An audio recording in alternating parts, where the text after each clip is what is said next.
project? It's something that we put together with the Philharmonie Museum in Paris. It's called From Kraftwerk to Chemical Brothers, and it traces the story of how music has informed a range of cultures, but also how it interacts with technology, which is what electronic music is. Which it's there's different origin stories, but the UK is very proud of the part that the BBC, which had a radiophonic workshop, had in creating very early works of electronic music, starting with the theme music for Doctor Who. No less. So great stories to tell there. And perhaps they'll weave somehow into the main topic that we're going to discuss today, which is legacies of modernism and how they're impacting contemporary design, how contemporary practitioners are reacting to that. And I think we can just go ahead and plunge in. While I get the PowerPoint up and running, I did want to say that if folks want to just say where they're zooming in from, that would be great, because we're always curious to know where people are listening in from. And also, if you do have any questions for Dan, and how could you not, please put them in the chat box as we talk, and we'll get back to them in the last 15 minutes. So Dan, you've chosen to start your remarks with this quote from the contemporary design duo Forma Phantasma. So carry on. Well, this began with a conversation with them 18 months ago, when they really hit to the solar plexus a certain idea of what design is. Being asked to design a sofa or a lamp seems like a very old-fashioned question, and it is. These things have not changed for 100 years, and are they things which really are of relevance to what design is about now? And it made me, if we can see the next slide, it made me really think about my long and I guess troubled relationship with William Morris, a figure who I initially saw as this extraordinary paradox. Next image, a revolutionary socialist wallpaper designer, which is a curious mix of things to do. And yet he was a genuine visionary about the world, about society. He was a committed feminist, a committed anti-colonialist who devoted most of his post-design career to rebuilding the world. And initially I'd seen what Morris did and how he approached things as being this willful refusal to face up to what the world had become, this rejection of the machine. Morris believed that the working man, the working person, had a right to great things, beautifully crafted, well-made objects which respected the dignity of labor, which is why he rejected the machine. And yet he realized also that there was no chance of the working class, the proletariat, enjoying the benefits of those wonderful objects because they couldn't afford them unless machines were used to do it. So one can see Morris actually as a very early critical designer. He did design objects, but in a way, these were objects for a world, not as it was, but as a way that the world really ought to be. And in some ways, I find that actually quite a comforting thought at the moment, because we now are at a time when there is mayhem everywhere. We're in the middle of a kind of almost apocalyptic moment, where the very idea that design can be about form is something which to many people seems irrelevant. If we think about the activities of Extinction Rebellion, for example, they are seeing capitalism as the problem, but also designers in the way that design has conducted itself as being also part of the problem. And that's why I find looking back to Morris somehow comforting, because he does show us that there is a purpose in caring about how the world is moving, but also caring about the quality and dignity of objects in that world. Next image. Well, let me, before we move on too quickly, Dan, can I just ask you a couple of things about your reevaluation of Morris? Because I very much associate you with an argument against Morris to do with his escapism. And here I'm thinking particularly of something you wrote about his utopian novel, News from Nowhere, where you essentially say, and I think this is absolutely right, that he, looking around him and and being so dismayed by what he saw aesthetically, he could only retreat into the past in a kind of, almost as a kind of cleansing action. And that on the other hand, of course, he had run into this conundrum where, as you say, the objects that he was making for the working man were, of course, at odds with his socialist principles because they could not be afforded by anyone but the elite. And we all know that quote of him raving about having to, furnish the salons of the swinish rich, or whatever it is. And pandering to the swinish luxury of the rich. It's a great client-killing cry. Yeah. So when you say that you've kind of come back to him, are you of a mind to be more sympathetic to his escapist tendencies, or is it more that you feel that he was not as escapist as one might initially have seen? Well, I think he was prepared to get attacked by the police taking part in demonstrations in London, and that's far from escapism. I think one has to see him as a more rounded figure than initially. And I suppose my anxieties about him was the way that maybe he's been adopted after his lifetime as a more comfortable figure than in fact he really was. But that news from nowhere is worth reading, actually. It does depict a utopia in which the cities have been abandoned and Parliament Square in London is a dung heap in which flutter clouds of useless banknotes, which I got into terrible trouble for once by comparing to Pol Pot's Cambodia. Criticize William Morris at your peril in the UK. Yes, especially that strenuously. Yeah. Well, but I think one can see the story of design since his day as this oscillation between a Morris approach, and one could see the polar opposite of that as Raymond Loewy. And if we quickly skip forward, let's remind us of that image. Morris with his social commitment, Loewy with this idea that this testosterone-fueled approach to creating form, boasting that he actually boosted the sales of Lucky Strike cigarettes by changing the color of the pack. This kind of sense of the meretricious commercial aspects of design, and yet undeniably also there is an extraordinary, powerful way of expression that this figure did speak to a certain view of what design could offer. Mm-hmm. And I think this fight, this struggle between these two strands has continued. And you can see Philippe Starck maybe as the contemporary embodiment of Raymond Loewy, that idea that shape is all that really matters, that the designer is primarily a storyteller there to make commerce more, to sugar commerce, I guess you can say. And that argument is still going on. I think we're actually now at a time, maybe the next image, and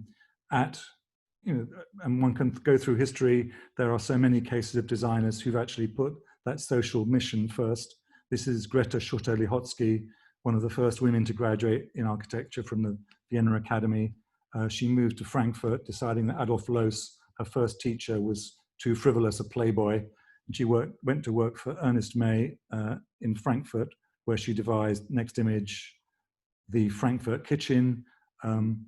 One could describe this as the mother of all fitted kitchens, and yet it was actually a very socially utopian, not so utopian, it was realized. 30,000 examples of this kitchen were actually installed in the apartment buildings of social housing in Frankfurt. And that kind of commitment that design actually can make ordinary people's lives better is still a very strong one. Next image. Or of course, Victor Papinek, who, when I was a student, was a slightly problematic figure. This book, this is the original edition, it's been reissued very recently by Thames and Hudson with a very snazzy cover designed by Michael Beirut. I'm not sure that Papinek would have approved, but this book, of course, has that immortal paragraph, this fighting opening, where Papinek says that there are a few professions more dangerous than industrial design, but not many. And of course, that is really shooting the design world between the eyes, because they believe they are part of the solution rather than part of the problem. Next image. And of course, Papinek now has returned. Next image.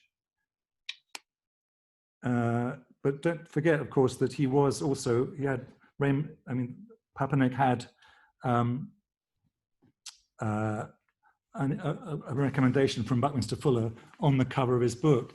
So maybe they're both different kinds of utopianism. Fuller's, of course, next image was an ambiguous figure. One's never really quite sure whether this image is meant to be a practical proposal or an awful warning of what can go wrong. A suggestion maybe that designers are mankind's last best hope, or maybe responsible for frightening science fiction proposals. Such a resident image right now, isn't it? Yeah, yeah. It is, and is it meant to be Elon Musk telling us to abandon the planet, or is it a genuine practical proposal? And I mean, unsafe at any speed. A fascinating example of a figure who took Detroit to task for the design failings of the Ford Corsair, the car that was unsafe at any speed, and yet now he's so relevant again. One of his family was tragically in the crash of the 737 MAX in Ethiopia, and he's actually led the charge to say that Boeing's attempts to blame the training of third world pilots was the problem, rather than this classic example of a design gone so terribly wrong, a plane that has actually stretched its original diagram far beyond the practicalities of actually supporting larger scale engines. So I think we are now, in this kind of moment when we are going back to a time when design was about trying to solve problems, was understanding that it had a social responsibility, and yet it's not really quite found the way to do it. I think we should say, I'm not sure we've actually said this is Ralph Nader, of course. I'm so sorry. Yeah, and it's funny because now in this country, he's mainly known for having been the spoiler in the 2000 election that inadvertently tipped to George W. Bush. And, if you had to identify somebody who had worked counterproductively against his own declared interests in the past 50 years in America, he might be your top example in that respect.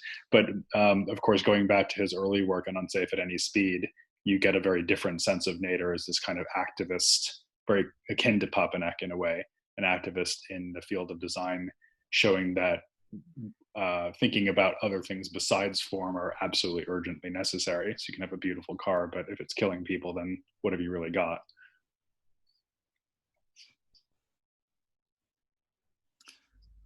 Okay. Next image. Let's move on. Yeah. This is Inga Scholl, whose sister was one of the White Rose movement during the Second World War. German family and a small group of activists who stood up to the Nazis and were executed for non-violent demonstrations. So after the war, as a memorial to them, she and her partner, Otto Eicher, next image, created the Ulm Design School, which can be seen as, in some ways a recreation of the Bauhaus, but without quite such a kind of exclusionist view on women. Women were allowed to do more than textile work at the Ulm School. And it was a kind of moment when there seemed like a close connection between modernism and the sense that design was a moral mission. Eicher was given to rather curious pronouncements. Among other things, he once suggested that if only the Germans had not been so fond of capital letters, they could have resisted the rise of the Nazis more readily, which does show that graphic design can sometimes be like looking at the world through a letterbox. Too much time spent exploring that gap between a descending T and a full point does perhaps slightly challenge your judgment. However, the idea that a design school based on an overtly social purpose, which actually also did embody an approach to finding ideal form, does seem something that is not part of our current landscape, in which judgments and relativism are changing the way, I mean, to actually even suggest there is such a thing as good design, as good form, is not something that a museum would risk doing now. It's using that word good suggests that moral component to design, which is hugely challenging. Mm. But are you suggesting that the converse, which is to have a complete relativism with regard to form, is equally problematic? Well, I think now we're at a time when the conversation has changed so much. We have some images coming out which show the sorts of things that you will find in a design school now. It's designing for portable operating theatres that can work free of mains electricity. It's designing plastic-free aisles in supermarkets. It's designing for self-administered disposable AIDS diagnosis kits. In those cases, of course, it's where does form come in there? It's there to become more usable. It's there to allow complex mechanisms to explain their use. It's using form, but in a very different sense. Form is a language. Form can be used by designers to describe uses and methodologies and processes. And yet we began by looking at Morris and his combination of a social mission with the idea that it's still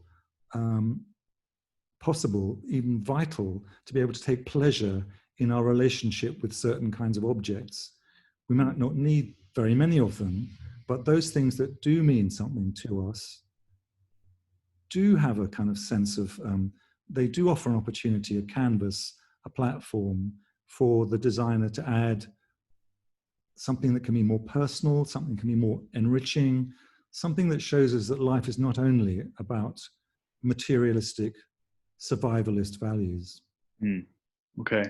Well, let's go on to the other examples that you have, but certainly this idea of form as a rhetorical device, maybe something we could return to, so that rather than it being good or bad, instead one might think about it as a communicative tool that carries with it an agenda about social use.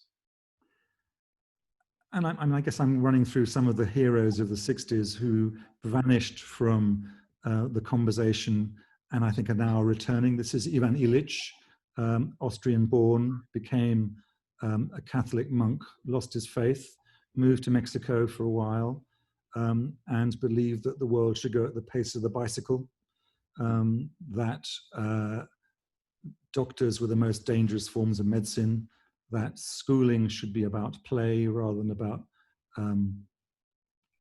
regimentation.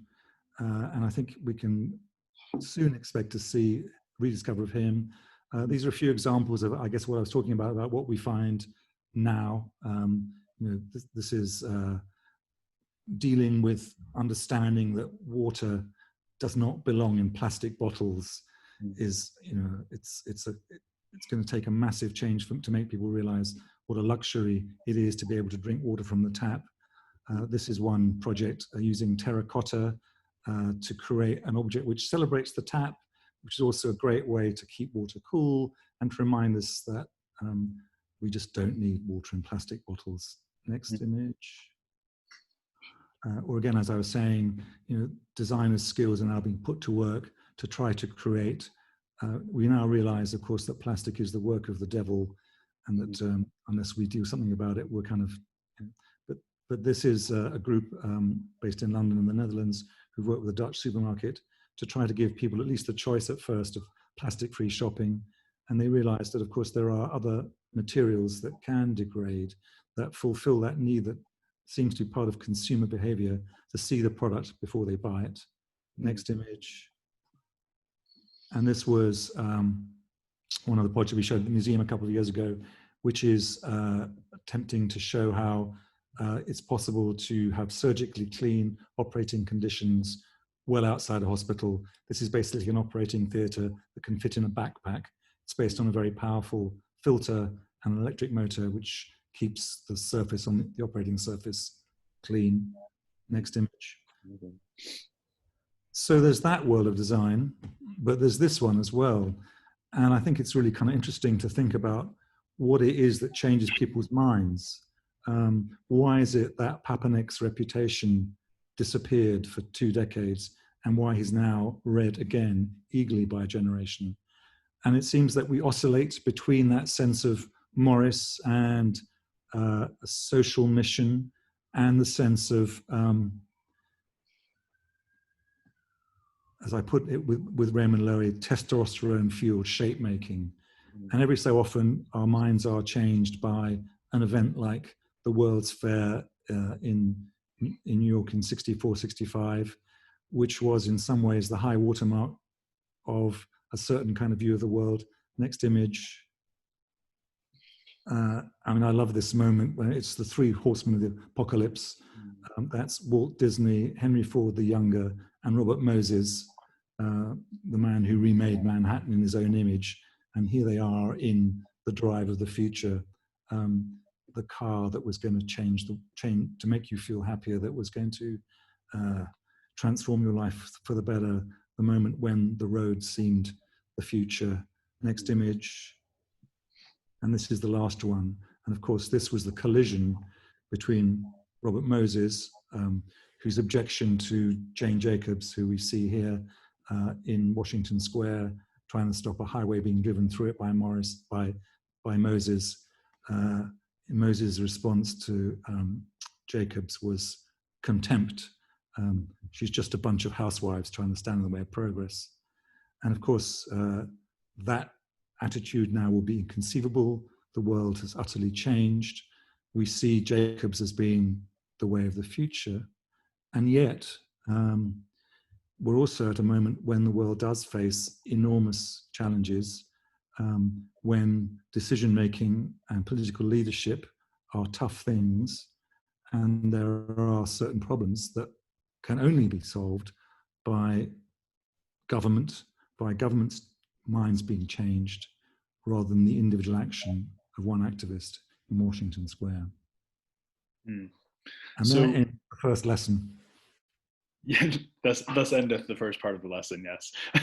Let me stop so we can see your face a bit better. Great. And I guess, Dan, that leads me to ask quite a few questions. One is about that communicative power of design that you've already mentioned. And I was struck when looking at the Raymond Loewy image that he's like the hood ornament on the front of that train. And that if you subscribe to that theory that the Futurama of 1939 or the similar projects that happened in 64 at that World's Fair, they in turn are like a hood ornament on the gigantic vehicle that is capitalism. And I guess one question I would have is whether these rhetorical functions of design that you've isolated, even if they are in the service of social progress, could be seen as something like a fig leaf on what is, after all, ultimately a process of extraction and profit realization, and design is just there as a kind of distraction machine preventing us from seeing what's going on. You think we're living in the Matrix?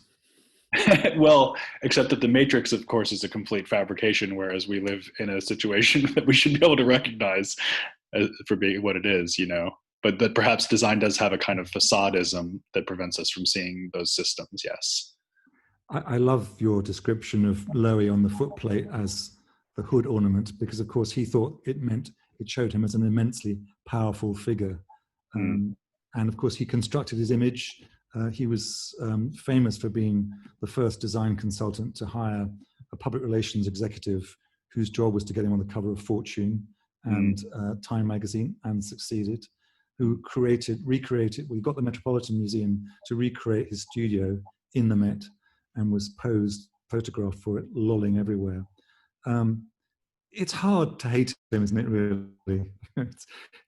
We know that he made us, we know that he was always claiming credit where credit wasn't always due. He did not actually design the Coke bottle, and his work on the space shuttle, was perhaps limited. But what he was doing was constructing the idea of the designer as hero figure, which is deeply problematic, and really, asking for the profession to take a fall.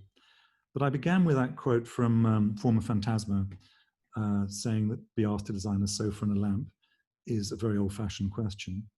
and I really respect former Phantasma's work because they have worked on a series of very interesting forensic analyses of, first of all, a project called Ore Streams, which was initially commissioned by the National Gallery of Victoria in Australia, and then was shown at the Milan Triennale with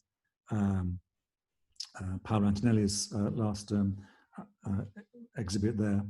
And they explored the real impact of digital waste and the process of strip mining for lithium in the high desert of Chile, and what actually happens to hard drives when they're broken down.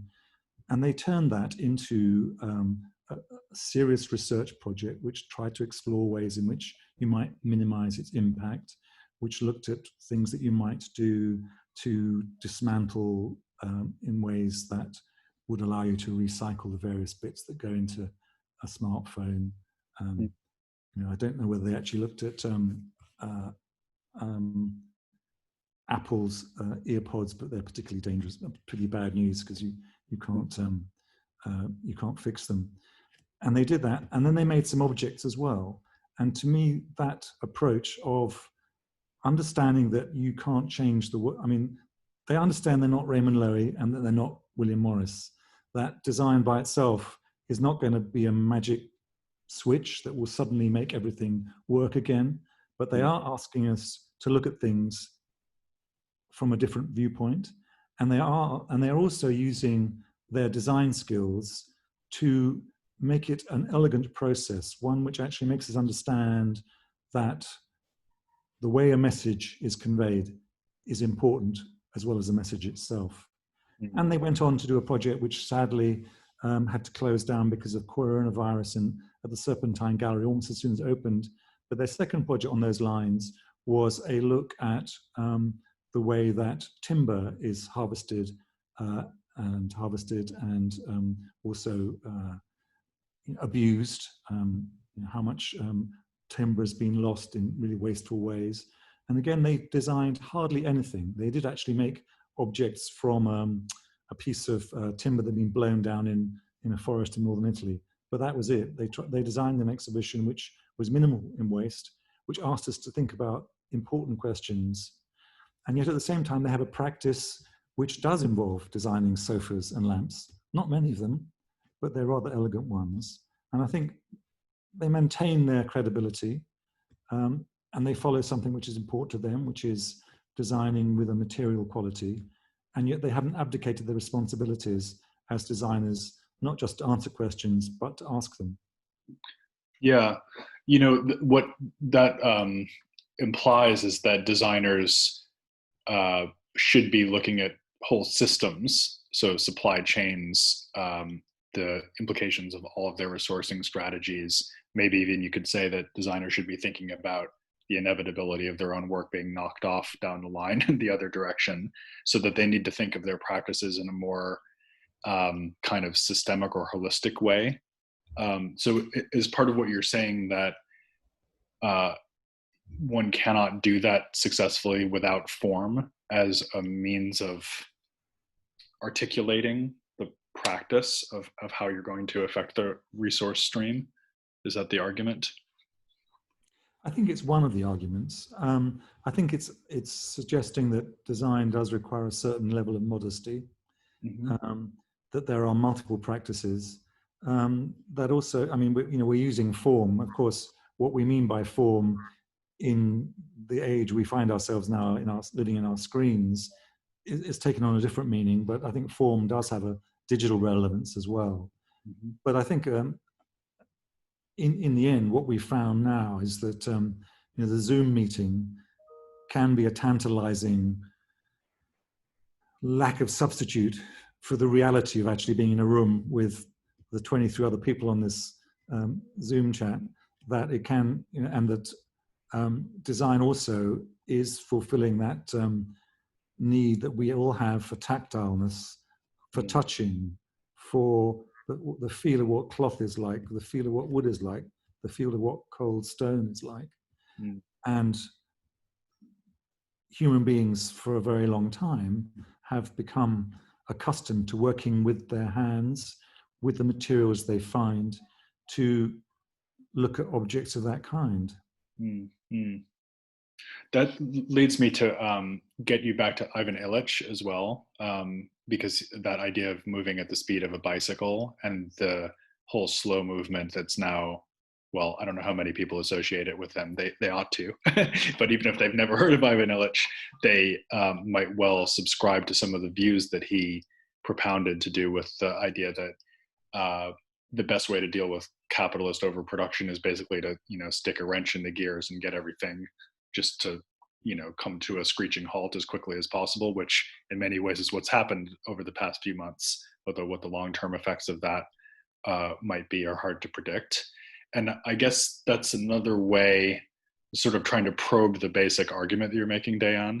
And that's another way that one might mount a general criticism of design as a discipline, that it's the oil in the machine that keeps the gears moving with the minimum amount of friction, that it's trying to prime the desire pumps, and that design is fundamentally a very anti-slow movement phenomenon historically. And I wonder what you think about that. The only time I actually saw Ivan Illich was in London at a conference at the Royal Institute of British Architects, at which he arrived and very eloquently, in his priestly manner, took all professions, including architects and doctors, to task. And towards the end of the diatribe, this kind of very celebrated at the time British architect Cedric Price arose from the back of the hall. "Mr. Illich, did you come here from Mexico by bicycle?" So those arguments have not changed very much in 40 years. That's like Greta Thunberg avant la lettre. Exactly. Which I guess, it's terrible. One finds oneself turning into a tired old man. We've seen all these arguments before, but I think I am saying that there are cycles in the way that we see things, and that there's always been this kind of design has always had this paradoxical schizophrenia. It's William Morris and it's Raymond Loewy. Actually, the two contemporaries were William Morris and Christopher Dresser, actually both born in the same year. And William Morris was taken by, there's a brilliant biography of Morris written by the wonderful late writer Fiona McCarthy, in which she discovered that Morris was taken to the Great Exhibition of 1851 by his mother as an 18th birthday treat. And Morris refused to set foot inside on the basis that he knew everything inside it was machine-made trash. And at 18, he was confident enough to think he didn't even need to see this. Whereas Dresser actually was in some ways the first modern designer, not in terms of only in the way that his work looked, although it was extraordinary in its lack of historical precedent, I suppose, but in the way that he actually sold his services to a variety of manufacturers, and he put his signature on objects, which you could say is the contemporary form of mass-produced industrial design. Morris was a committed social revolutionary, but again, as Fiona discovered in her researches, he was prepared to use 13-year-old labor in his textile factory in Wandsworth because their small fingers were much more nimble than adults. So we see this kind of constant transformation. We see now, I think, a time when the idea that design is about questioning, it is about refusing to commit to the idea that there is such a thing as good design, is really present in schools and now more and more in practice. But I'm sure there will be a moment when Philippe Starck is rediscovered again. It's interesting. You would see him as out in the same way that someone like Schütte-Lihotzky, the designer of the Frankfurt Kitchen, or Papinek, who in fact has a traveling exhibition we should mention that's been making the rounds from Vitra. So if Schütte-Lihotzky, maybe this more socialist version of Morris, the less wallpapery version of Morris, or someone like Papinek or even Illich are in vogue, that necessarily means that somebody like Dresser, like Loewy, like Starck, they suffer by comparison. Do you feel like we're in a more ethically minded, possibly even accusatory cycle? I think there's a lot of accusatoryness around at the moment, definitely, yes. Uh, but I think that, I mean, I began by talking about myself, which is always dangerous, but I think being able to understand the positive qualities of both is super important. When I actually look at an object that Stark designed in the late 80s, the Jim Nature cathode ray TV set for Thomson, I find it an enormously interesting object. Now, probably more that it's actually become a dead object. People actually don't use cathode ray TVs anymore, but it had an extraordinary understanding of the signs and signals and language that design can have. He made it out of plywood, a kind of a riff on the idea that once TV sets were actually pieces of furniture, beautifully polished, and they were smuggled into the living room because in the early days, technology was seen as being a threat. It was something that was actually in the servants' quarters, and it had to be smuggled into the living room by looking like an exquisite piece of Chippendale cabinetry. And I think that I think it's, for me, designers need lightness and wit as well as a sense of commitment. And I suppose we're constructing an impossibly layered set of skills for these figures. Nobody can have all of that. And I think also we understand now that that idea of the single genius is an unlikely model. Nothing is that original. Nothing is really that one lightning stroke, one lightning strike. But things are made by groups. As you said earlier, the network is an extraordinarily important understanding that there is a cycle, that there is a process, that things last. Mm-hmm. Yeah, I suppose at the logical extreme of the design as social project story would lead you to contest the value of authorship itself, and maybe even to adopt design as a preferable strategy to, let's say, fine art, where you have this very, very strong sense of the singular author, whereas design is perhaps, despite the history of people like Dresser and Loewy having had that hood ornament like relationship to the discipline, that maybe design converts more easily into a polyvocal, multi-voiced storyline.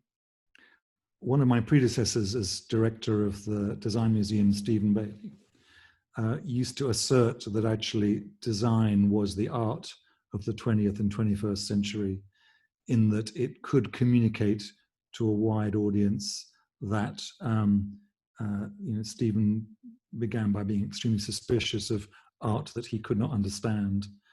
And of course, he turned out to be entirely wrong. Art was the art of the 20th and 21st centuries. Yeah, that's right. Let me ask you, because you mentioned your own biography, at least in passing, can I ask you to compare the current phase of the cycle that we're in with previous ones that you've experienced in the front lines? I feel like that's quite interesting to think about just in relation to the 80s or the 90s. The 80s, you were really working primarily as an editor and a journalist. And in the 90s, you were starting to wade into more institutional roles. And I wonder, whether looking around, you feel like the design scene that I suppose in some ways you must have helped to build, or at least had some influence on over all of these years, whether you feel like you're happier with the state of things now than when you started in the 80s, and how you would compare those two moments.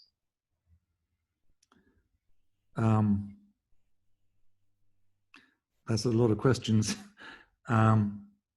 This is not a time to be happy.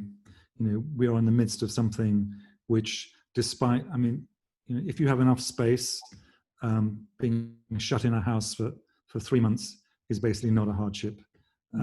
If you're living in one room and you are with a partner who's ill and you have a child to look after, this is a very bad time indeed. When jobs are few and far between, and I can see that though air quality has shot up throughout the world, very soon we're going to be out there in four-wheel drive protective clothing, which is the car, which is actually the way that we're going to feel safe again. And I guess Wonti was kind of pretty anxious about all those things that we spent the last 20 years feeling that we wanted to encourage. Density, urbanism, these things are again now a serious question. It's modernism produced La Ville Radieuse because of fear of cholera. And are we going to go to that extent again? Is there going to be a moment? Well, are we going to see people turning their backs on cities? I really hope not.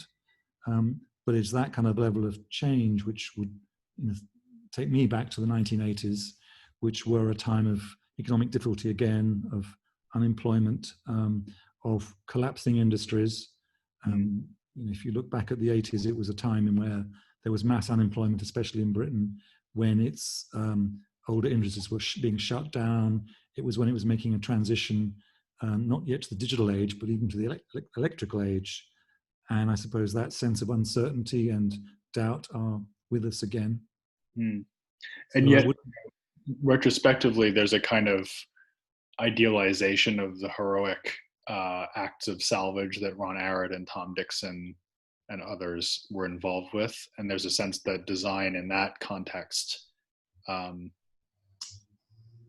had an ameliorative quality, that it provided a sense of expressive humanism that seemed to be lacking from Thatcherite policy, or indeed in the sort of general tone of the urban fabric that one might have been navigating at the time. So there's also one way in which design as a kind of oppositional or critical creative practice has a very important role to play in a dystopian context.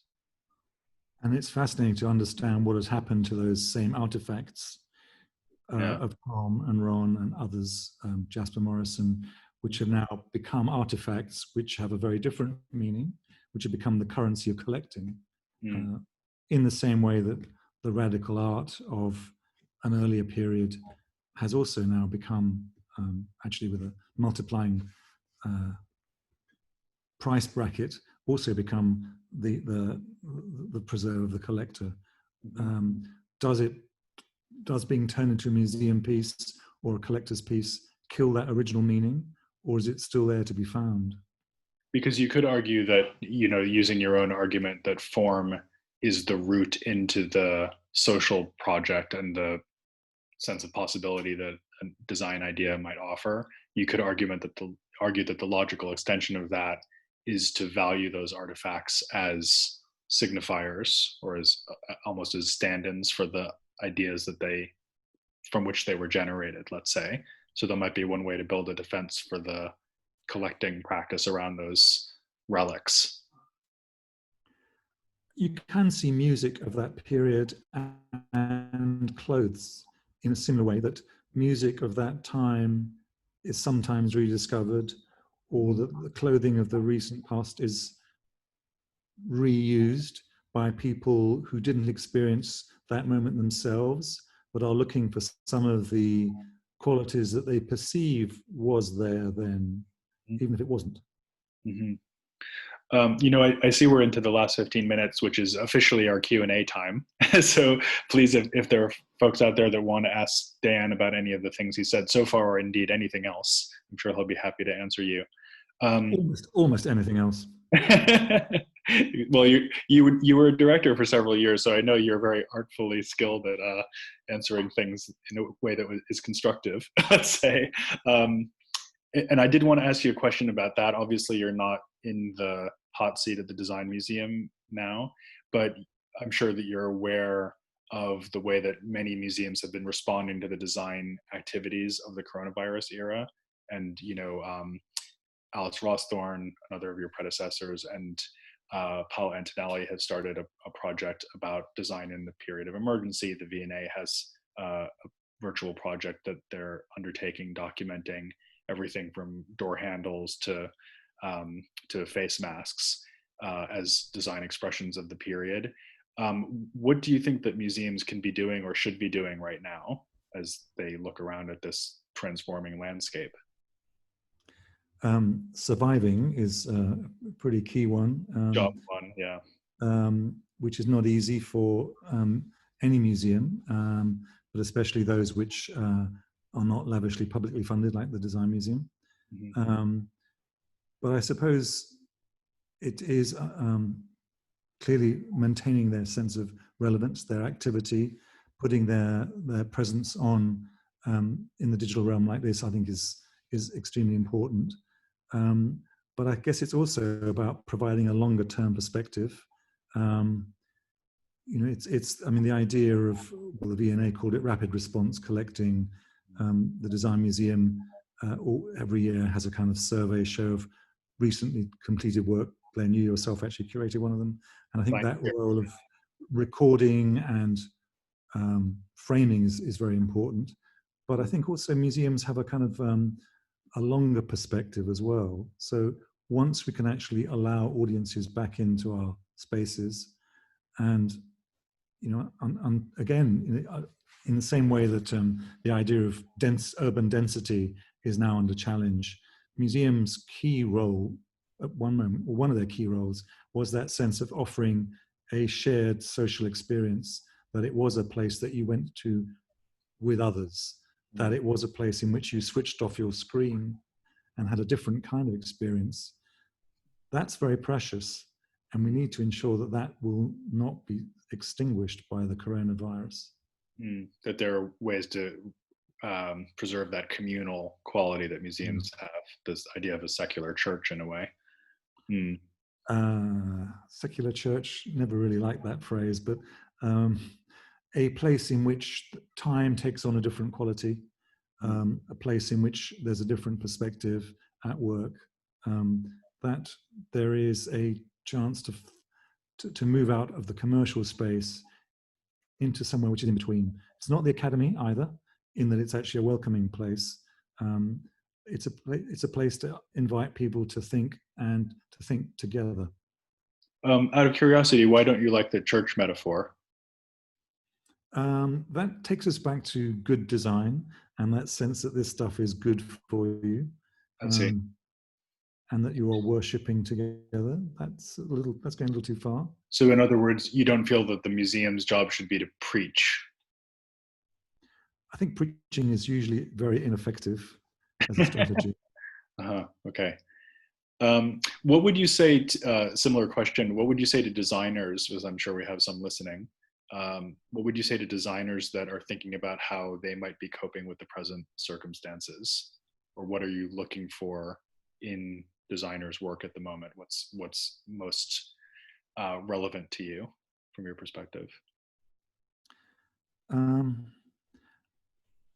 I think one can look at the small scale and the big scale. The small scale is the way that we've all become fascinated by what's behind us on our screens, and that there are ways to change that. That we try and put across our personality in small ways. That there are different forms of platform like this one. Others offer different ways of interacting. They allow you to sketch while you're doing it. I find those small things interesting, and in a way, it's bringing to life the conversations that were around in the 90s when John Thackeray started The Doors of Perception. Wired magazine was still interesting, and there was that sense of how do we actually create a shared digital space. So small things like that I think are extremely interesting. On the bigger scale, there are, it's the whole way that Britain in particular has struggled to deal with this epidemic. There have been so many terrible warnings and terrible failures. So we began by being told there are not enough ventilators. So the British government calls up James Dyson, McLaren, and 4 or 5 other companies to try to get them to make ventilators very quickly using their 3D printing techniques. Ventilators were produced within 10 days, none of which were actually used in a hospital because the teams that were making them had not actually managed to find, well, it seems scarcely believable, but the Financial Times did a great story on this, suggesting that actually they hadn't talked to any surgeons whose job was actually to connect people to these machines, and they were unworkable. The Ministry of Health here has been trying to produce an app for tracking people who've got the virus. Again, I mean, it was trialed on the Isle of Wight. For those who don't know it, small offshore island off a smaller offshore island with 30,000 people on it, and it's proved an abject failure. I'm looking for reliability, design you can trust, things that work, and at times like this, we need that very badly. So that again would seem to push against the central thesis of a designer like Loewy, who seems to be more in it for the appearances. And I was interested that you mentioned Dyson there, because he was, one might say, conspicuously absent from your survey, because I know he's been a big figure sort of in the periphery of your activities for a long time. Obviously, was very strongly involved with the Royal College of Art, for example. And I wonder whether you think that someone like Dyson is getting the balance between reliability and functionality or practicality on the one hand, and the more symbolic, you might even say postmodern register on the other. Because right now, certainly if you're thinking about ventilators, certainly one feels that the way that they look is of absolutely no consequence. But in a normal economic situation, there must be some kind of tug of war, right, between reliability or stability might be another word, and then the desire machine part of design, the way that it pushes itself out into the marketplace. I believe there was a story about, actually from a New York hospital, where we call them interns, I think you call them residents, yeah. Half-trained doctors, were faced with trying to use a ventilator, and they never actually used it before. And they found it was actually not that easy a machine to understand what it was doing. Now that's actually a design failing. Yeah. To actually make a machine legible in an emergency, it's actually something the military has done rather well. Apply wound this side up, and those kind of things are real design decisions. So there's legibility, which is of course different from saleability. So we have different registers of communication going on, but maybe stepping out of the immediate context of the coronavirus, would you think of someone like Dyson as being a figure to celebrate, in the sense that he's managed to maintain that kind of balance? Or do you feel like there are other figures that you'd rather point to as your models? I mean, Dyson made a brilliant transformation of himself from a struggling industrial designer making small-scale projects into becoming one of the richest people in Britain. It certainly suggests to people that it's worth encouraging their offspring to study design. It's showing, it can show politicians that design is something worth taking seriously when they don't always do that. I have to say that Dyson has also shown considerable courage in knowing when to stop. So after he'd spent his first $1 billion on an electric car, he decided it wasn't going to work, so he stopped. His first brilliant business decision was the understanding, and he decided to put all his resources into trying to make a vacuum cleaner on the basis that it was the highest ticket item that British consumers would buy without credit. So he picked his spot really in the market. Does that make the world a better place? Yeah. Does James want to make the world a better place? On one level, I think he does. I mean, he is politically engaged, not in ways that I would agree with. I mean, he was right behind the campaign for Britain to leave the European Union. Yeah. But he's, I mean, there is no one like James Dyson. Well, that's sort of why I was asking about him, Deyan, because it seems to me that he, insofar as he's operating in product design also, he's in a more applied field of design than some of the ones that we've ended up talking about on this series, furniture or speculative design practice, even graphics, I guess, although that's certainly more in an applied direction. But product design, because of its technical specifications and its sheer scale in terms of mass production and mass consumption, it does bring you into a territory where critical political aspects of design seem to fall away, and these other elements that we've been talking about with respect to consumer-facing aspects, communication, legibility, and obviously raw functionality in the sort of Dieter Rams sense of the term. Those seem to rise to the front. And I almost feel like in a funny way in design discourse, we don't talk enough about product design. It's so important as an element of how the public sees it, but in museums, it's very difficult to show. There's not a lot of great design criticism about product design, arguably. It's like the elephant in the room sometimes, I feel. Well, is the conversation at the level of Ralph Nader and Yeah, Papinek? yeah. Does one, and in a way, that's what Forma Phantasma were doing with digital waste. Mm. But what is there to say about a vacuum cleaner other than it's pink? Yeah, Well, exactly. it is curious. But it is. I've full confession. I bought my 4th Dyson vacuum cleaner very recently. I have not kept any of the first 3 incumbents, but I still have on a shelf somewhere the iMac I bought, which is completely dead technology, weighs a ton. I will never use again, and it's more or less the same color as the Dyson was, kind of raspberry. Remember when Jobs used to say they were cool enough to lick? And for some reason, I still feel rather affectionate to this lump. I suppose you could have given them to the Design Museum collection. They already have a full set.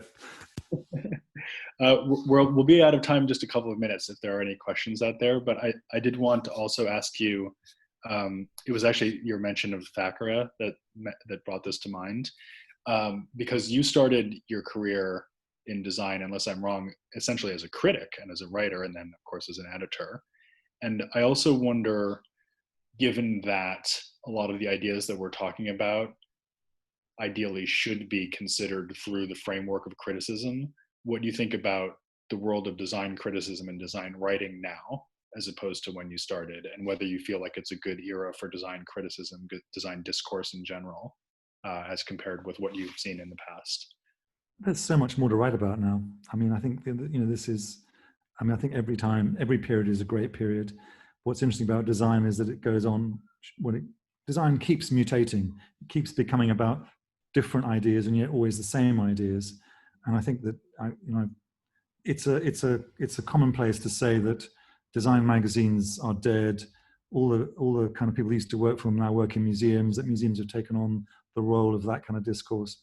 But everywhere you look, people are thinking, writing, communicating about design in different ways. This is a great time to be looking at it. When you say there's more to write about, that's very interesting. You actually mean that? Like there's more, design is just a bigger phenomenon than it was when you started? Maybe our perspectives have widened, and the language to talk about it has widened. Mm-hmm.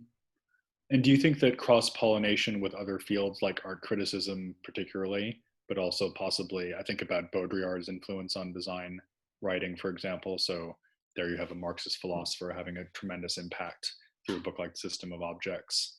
I wonder whether you think that design writing, because it's been a fairly small field, in fact, design criticism, whether you feel that its ability to engage with those other disciplines has been very much to its benefit. I certainly would say so myself, but I'm wonder about your perspective on it. It's true that it's a newer field, and I think people I read a long time ago, like Rainer Banham, who wrote that great book about Los Angeles, The Architecture of the Four Ecologies, I think had a lifelong chip on his shoulder about not being an art historian. He went to the court hold, and yet his field was actually this kind of what was then seen as being marginal, peripheral. There was a time when the Victoria and Albert Museum was not particularly interested in design by living designers. It was looking back at the past, and I think that has changed a great deal. Other people I read that were important to me, John Berger, a Marxist art historian, great novelist, who wrote, well, it wasn't actually a book, it began as a TV film script called Ways of Seeing, but a brilliant insight into kind of a close reading of the imagery of mass consumerism, a really interesting time. It's so interesting. I see we're just at the end of our time, but it's so interesting to think about these past voices, and you've mentioned so many, Nader, Papinek, Banham, that sort of era, but also figures from the late 19th century like William Morris, and then people active at our own time like Forma Phantasma. And it's one of the things that you said about Morris that really struck me is that to really understand him or appreciate him fully, you have to kind of think about him as a totality. You sort of have to take him whole and see that what he was trying to do himself was balance the contradictions that he might have been facing in various aspects of his own work, either as a socialist or as a wallpaper designer. And I rather like that because it implies a kind of tolerance and curiosity with respect to other people and a desire to see them as multifaceted as not just representing one thing. That's a great summing up. Well, let's leave it there then. Dan, it's been so fascinating to talk to you, particularly at this particular hour in human history, and your clarity and knowledge have been very, very much appreciated in that circumstance. So thanks so much for being with us. Glenn, thank you for having me. It's been fun.